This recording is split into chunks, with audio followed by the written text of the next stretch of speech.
Thanks for coming on. Thanks for having me. So we're just gonna have just a conversation about sports, Oh, okay. your favorite sports, your recent interests, and your favorite teams, and just how what it means to you, and other little topics. Is that okay? Sounds good.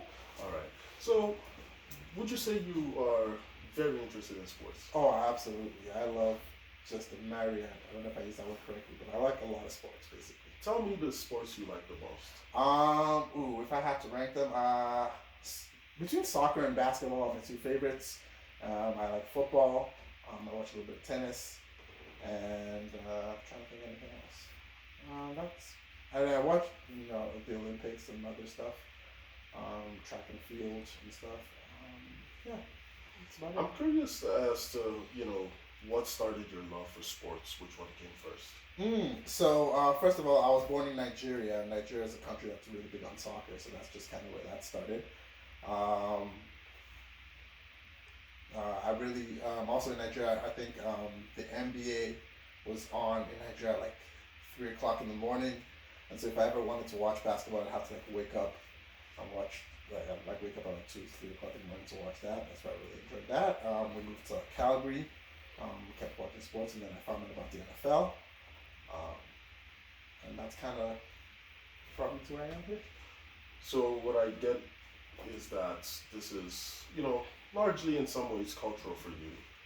Your interest in soccer and, even the NFL and basketball over in Canada. That's partly true. Yes, soccer is a huge, cultural thing in Nigeria. It's akin to a religion sometimes, and so that's kind of how I started, being interested in sports. And I don't know if basketball and NFL are as cultural, but I do enjoy them. What are your favorite teams and what is the experience supporting each of these teams? Okay. Well, I have just one favorite team, Chelsea. It's a soccer club based out of London. Experience supporting Chelsea is it's a mixed bag. It I could be can something. see from how you're reacting to this. Yeah, it's sometimes very up. They won the Champions League in 2012, and sometimes not so up. Everything.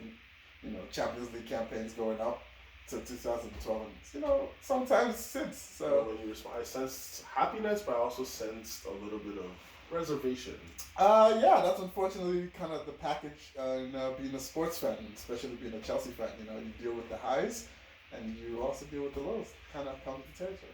And as for basketball, what is the experience supporting your favorite basketball team? So for basketball, I didn't necessarily have a favorite team.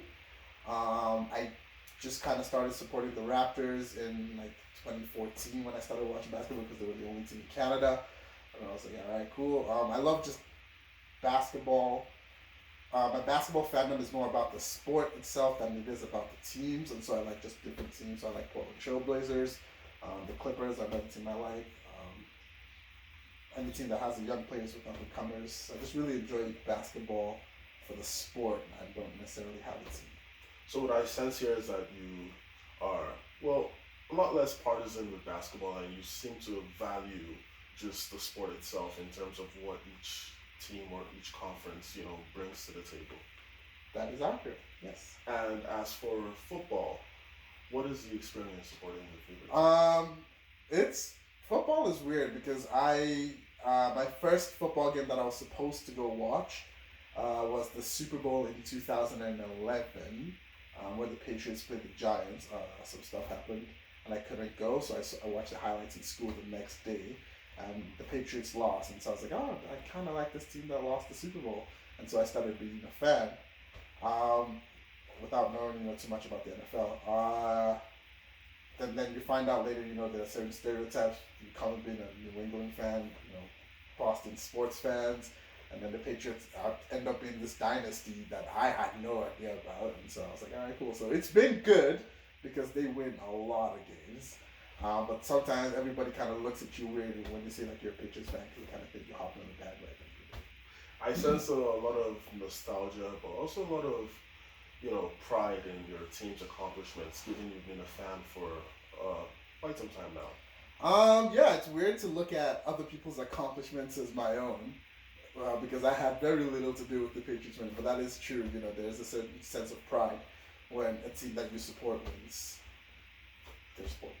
And in terms of fandom, you talked about there is a sense of pride. Do you think fans should, feel a little bit part of the experience as, do you think they should feel like they contributed to what the team has brought to the table? A little bit, yeah. I think like especially because I've been to a couple games in the arena and a couple live events, and fans definitely are a big part of like their contribution to the sports teams. So yeah, they should absolutely feel pride and feel like yes, they've helped contribute to something great.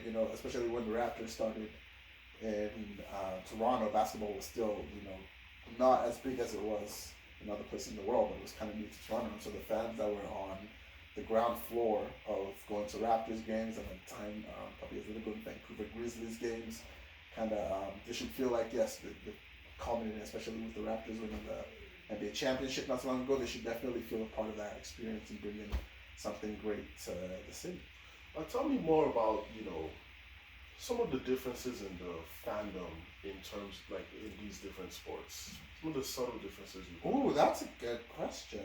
So basketball fans tend to the biggest thing you notice about basketball fans is they kind of place by city, and so each city has like stereotypes, both positive and negative, associated with them. And so, like, if you're a fan of like the Boston Celtics, there's a certain stereotype of being a Boston sports fan where you kind of you're spoiled a little bit. People kind of look at you because you have the Boston Bruins, the NHL team, which have won Stanley Cups. You have the Boston Celtics, which were one of the greater teams coming up in the '60s and '70s and '80s. And then have also still been a pretty good team so far. They won the championship. You have the New England Patriots, which are in the Massachusetts area, so which have also won a bunch of Super Bowls. And so a Boston sports fan is seen as kind of like a spoiled fan. And then you look at like a fan in, let's say Utah, and they're seen as like rowdier fans, and kind of people who are they're more aggressive. They're really into the game. They're trash talking the players, which can be different as in different cities. In soccer, the fandom is a little bit different because it's kind of spread out all over the world, and so like teams do take on personality of their fans, which are people that lived in that community, and so in certain communities in London, and so sometimes that personality is taken on by the fans, and so if you come from like a rougher part of London, you can be seen a part that has in the past been like more racist or stuff like that. That's kind of the stereotype that's associated with those fans. But because soccer is such like it's just fandom is wide, it's very different, and then based on where you come from, based on where the team is located, you get different stereotypes. And so if someone is from, let's say, Manchester, they're kind of looked at as like a sports fan that's, similar to Boston, where you had all this glory back in the day. You had all this, championships that you've won back in the day, but, kind of struggling to adapt to what's happening now, even though there has been some recent victories for them. I sense a lot of knowledge about these nuances. There's a lot of similarities, but also differences. Yeah, that is accurate. It's kind of something that you enjoy doing. If you enjoy being a fan, you might as well get really good at it. I'm curious to know what your best experience so far, of course, all sports. Yeah, what your best experience was.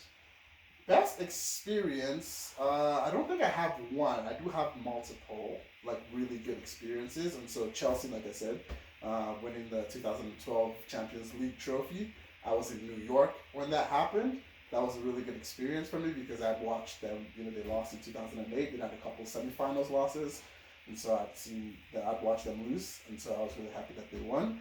I got to watch a couple NBA games, and my favorite one was seeing the Boston Celtics live at TD Garden. That was a really good experience. The Toronto Raptors winning last year was also really, really fun. And so yeah, those are my three favorite sports experiences as a fan. So far, we've had quite a good conversation about your fandom of different sports, sort of differences between the fan bases that you've noticed, some of the subtleties between the clubs you support, and you know, just in general what like you think of sports. And just as a final question, what does sports mean to you? Ooh, that's a good question. Huh. What does sports mean to you? Just getting to watch people enjoy what they do and do it at a really high level. I think is what I take away from most sports. Because you're looking at different athletic feats, different athletic marvels, and people who are doing it against people who are also just as athletic, just as knowledgeable about what they're doing, but doing it at a really high level and being able to do it consistently. I think that's what I take away from sports. Thank you for joining me today. Thank you for having me. Yeah.